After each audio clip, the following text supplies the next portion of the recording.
मी 2 पाकिटं जी बदाम आणि काजू अशी प्रति बालाजीच्या बाहेरच्या साईडला एका माणसाकडनं परचेस केली 500 रुपयाला.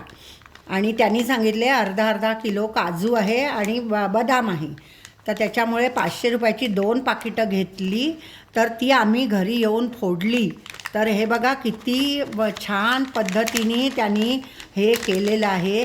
ॲक्च्युली काजू एवढेच आहेत आणि त्याच्यामध्ये आतमध्ये आम्हाला ह्याच्या गोळ्या दिसल्या. कसल्या आपल्या लिमलेटच्या गोळ्या होत्या.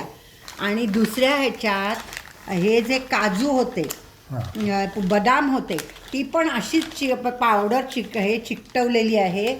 आणि त्याच्यामध्ये ह्या अशा गोळ्या मिळाल्या लाल. हे बघा असं. तर अशी फसवणूक इथे देवाच्या ठिकाणी होते. तर सगळ्यांनी सांभाळून राहावं आणि पॅकिंग फोडून घ्यावं.